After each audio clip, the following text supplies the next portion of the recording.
বিরোধী দলীয় নেতা আমিরে জামাত অবশ্য গতকাল সংসদে চমৎকার বলছে যে তেলের সংকট নাই, কথা সত্য। এটা সংসদের ভেতরে, সংসদের তেলের কোনো সংকট নাই, প্রত্যেকটা নেতার মুখে শুধু তেল মারা। আমরা বলতে চাই দয়া করে জাতিকে মুক্ত দেন, জাতিকে রক্ষা করেন, তেল দেন, বিদ্যুৎ দেন। আমরা আপনাদের ক্ষমতা চাই না, সুখে শান্তিতে বসবাস করতে চাই। আজকে আমাদের মনে কষ্ট, 24-এর অভ্যুত্থান পার হলো, জুলাই হলো, যেই শান্তির আশায় আমরা কি শান্তি পাচ্ছি? 2 ঘন্টা ধরে থাকা লাগে পাম্পে তেল নেওয়ার জন্য।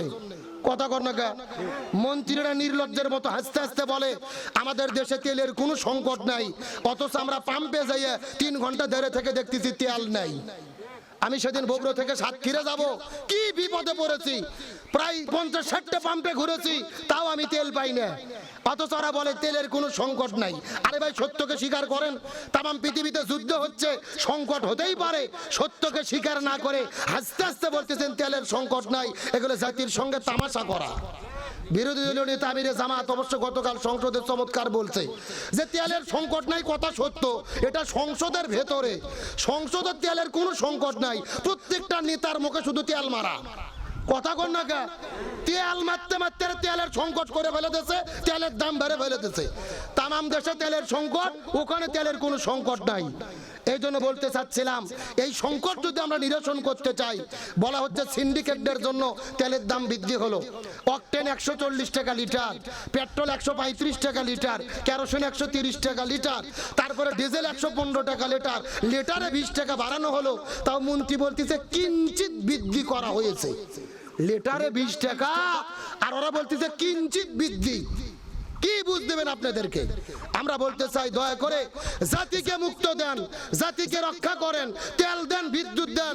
আমরা আপনাদের ক্ষমতা চাই না, সুখে শান্তিতে বসবাস করতে চাই। কতক্ষণ ঠিক কি না?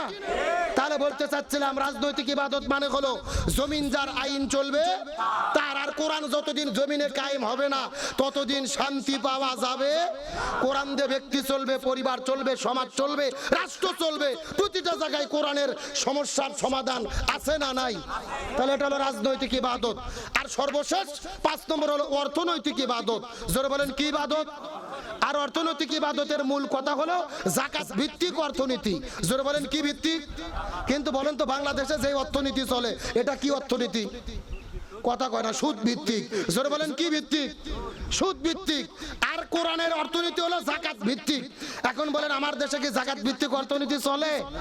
চলে না। তাহলে সুদ চালু করবে কে, বন্ধ করবে কে, আর যাকাত চালু করবে কে? আল্লাহর কোরআন বলেছেন আল্লাযীনা ইম্মাক্কানাহুম ফিল আরদি আকামুস সালাহ ওয়া আতাউয যাকাত ওয়া আমারু বিল মারুফ ওয়া নাহাউ আনিল মুনকার। কোন মুসলমান দল যদি ক্ষমতায় যায় 4টা কর্মসূচি বাস্তবায়ন করবে। 1 নম্বর নামাজ বাধ্যতামূলক করবে, 2 নম্বর যাকাত ভিত্তিক অর্থনীতি কায়েম করবে, 3 নম্বর ভালো কাজ চালু করবে, 4 নম্বর মন্দ কাজ বন্ধ করবে। তার মানে বোঝা গেল যাকাত চালু করতে গেলে আমার মতো হুজুরের ওয়াজ দিয়ে হবে না, জুমার খুতবা দিয়ে হবে না, কোরআন পার্লামেন্টে কায়েম করতে হবে। যতদিন কোরআন ক্ষমতায় বসবে না ততদিন যাকাত চালু হবে। যাকাত চালু কে করবে? ডক্টর ইউনূস। ও নিজেই হলো সুদের মাস্টার। কথা কর না কা? ও নিজেই সুদ খেয়ে নোবেল প্রাইজ পেয়েছে সুদের মাস্টারি করে। আবার যারা ক্ষমতা চালাচ্ছে, তারেক রহমান, তারা কি যাকাত চালু করবে? তারা তো কোরআন দিয়ে দেশ চালাবে না, কোরআনের শরিয়া আইন তারা নীতি বিশ্বাস করে না।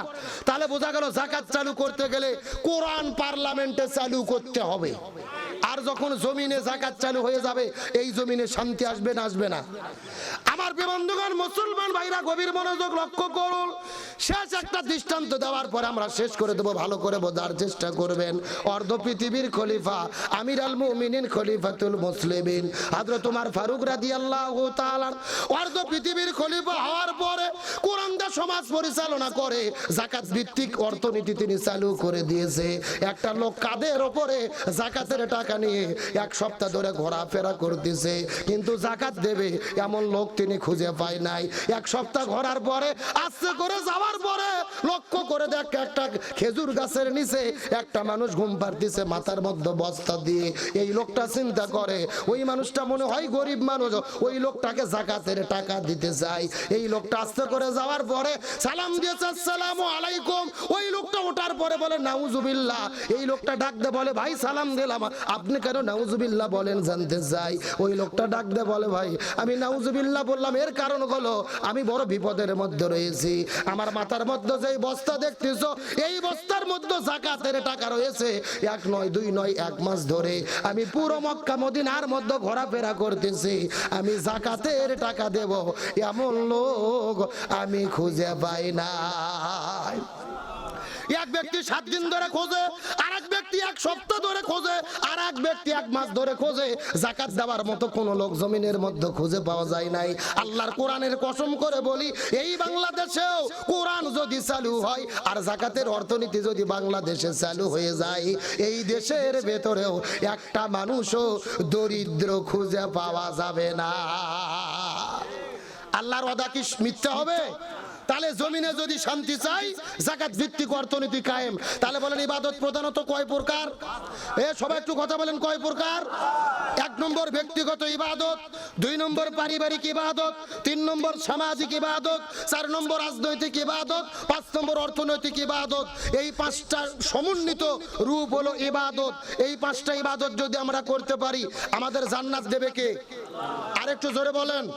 তাহলে আজকের এই সংক্ষিপ্ত আলোচনা শোনার পরে আমরা কি সিদ্ধান্ত নিতে পারি আল্লাহ আমাদের যেই কয়দিন বেঁচে রাখে আমরা ইবাদত করতে করতে মারা যাবো? রাজি আছেন?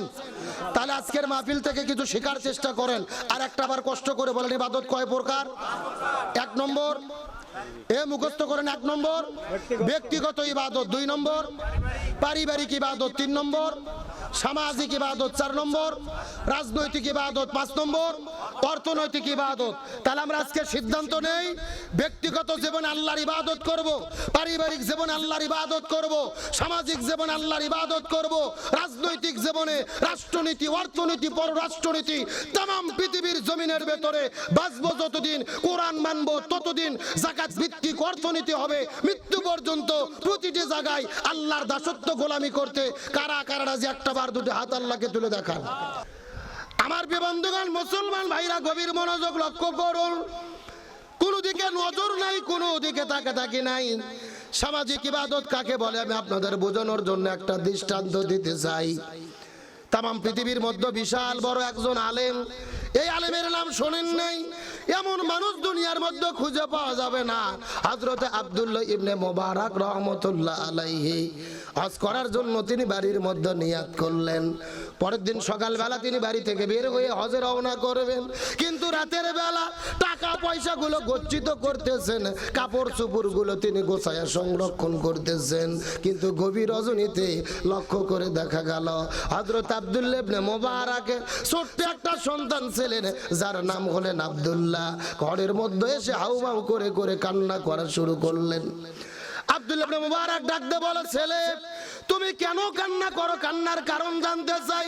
ছেলে ডাকতে বলে, বাবা আমার কান্না করার কারণ হলো অমুক বাড়ির মধ্যে গরুর গোশত রান্না করেছে, ওই গরুর গোশত রান্না করার পরে আমি ঘ্রাণ পাওয়ার পরে একটু খাওয়ার জন্য তাদের বাড়ির মধ্যে গিয়েছিলাম, কিন্তু তাদের বাড়ির মধ্যে যাওয়ার পরে আমি যখন গোশত খাওয়ার জন্য আবদার করলাম তারা তো আমাকে গোশত দেয় নাই, বরং তাদের বাড়ির মধ্য থেকে আমাকে গলা ধাক্কা দিয়ে বের করে দিয়েছে।